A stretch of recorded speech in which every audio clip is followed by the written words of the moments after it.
राम राम जी। आत्म मंथन में आपका स्वागत है। अब मैं 9 नंबर वालों के लिए प्रेडिक्शन करने वाली हूँ, मूलांक 9। ठीक है, उनके लिए कैसा रहने वाला है ये हफ्ता। ये थोड़ा सा जो मैं प्रेडिक्शन आपको बताती हूँ, आपके डे को प्लान करने के लिए काफ़ी हद तक काम आती है। तो आपने मेन करना क्या है, ये 6 सितंबर से लेके 12 सितंबर तक की जो वीक बन रहा है उसके अंदर आप ध्यान से सुन लो आपके लिए क्या क्या है, उसको आप देखो। अब हम संडे की जो है प्रेडिक्शन स्टार्ट करते हैं। संडे को आपके कंधों में, सर में कुछ दर्द महसूस हो रहा है, कुछ भारीपन, और मन में ऐसा लग रहा है कि मैंने बहुत सैक्रिफाइसेस कर दिए हैं अपनी लाइफ में। तो आप किसी नए काम की तरफ बढ़ना चाहते हैं तो बढ़िए, कोई दिक्कत नहीं है। नए काम की तरफ अगर सैक्रिफाइस के बाद आपको कोई सही रास्ता समझ में आता है तो इससे अच्छी तो कोई बात ही नहीं है। अब हम मंडे की बात कर लेते हैं। अब मंडे पे आपको क्या करना है, मंडे में आपको कुछ ना कुछ जीतने की सिचुएशन दिखाई देती है कि आप जीत रहे हो किसी चीज़ के अंदर। जो भी कार्य कर रहे हो अकेले ही कर रहे हो, चाहे लड़ने झगड़ने के बाद, लेकिन वो पूरा होता हुआ दिखाई देता है। भरोसा रखिए भगवान के ऊपर। आपके लिए यही कार्ड्स बता रहे हैं कि आप खुद पे भी भरोसा रखो और भगवान पे भी भरोसा रखो। आपका दिन जो है मंडे वाला दिन अच्छा बीतता हुआ दिखाई देता है।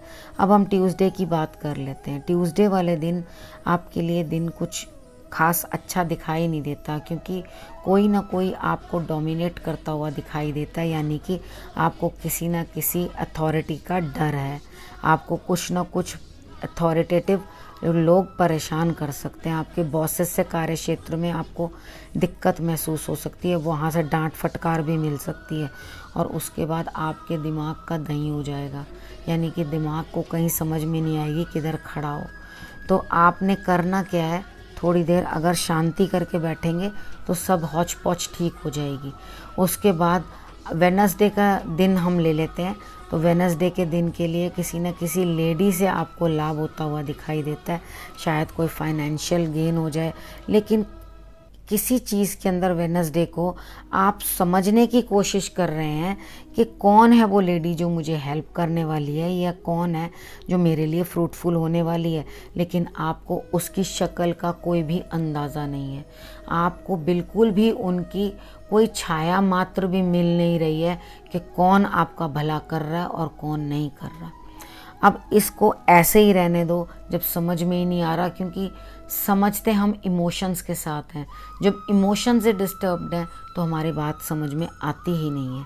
उसके बाद हम बात कर लेते हैं थर्सडे की। थर्सडे को कोई ना कोई गुरु तुल्य या कोई आपके घर में जो बड़े हैं उनसे आप कुछ ना कुछ सलाह मशवरा, या अपने गुरु से आप सलाह मशवरा लेने की कोशिश करें और उनके आशीर्वाद से आगे बढ़ें।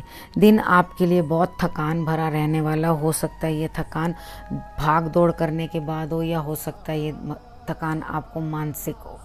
तो मानसिक थकान तो इतनी ज़्यादा मुझे लगती नहीं, शारीरिक थकान ज़्यादा लगती है। तो आप अपने कार्यों को खुद संभाल के थक जाओगे, तो आराम करो। थक गए हैं आप तो उसके बाद फ्राइडे वाले दिन आपके लिए लेकिन हाँ, आपने हल्दी और केसर का तिलक ज़रूर थर्सडे वाले दिन अपने गुरु को अर्पण कर देना, और खुद भी उनका जूठा तिलक जो है आप लगा लें।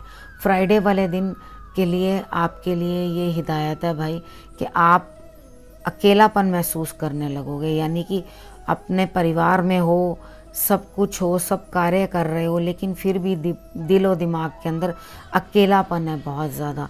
तो आप इस अकेलेपन को आप ईश्वर के सामने बैठ कर के आप अपना गुजारें, गणेश जी की आप आराधना करें, तो ये अकेलापन भी आपके लिए दूर होता हुआ दिखाई देता है।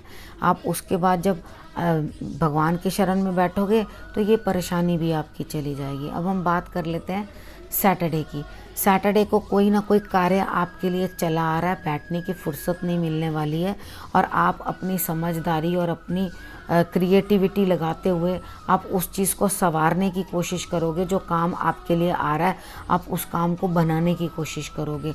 तो आप इस दिन को अपना अच्छा बनाओ अपनी समझ से और अपने तरीके के साथ, और उसके बाद अगले हफ्ते में फिर से आपके लिए नेक्स्ट वीक की प्रेडिक्शन लेके आऊँगी। तब तक के लिए नमस्कार।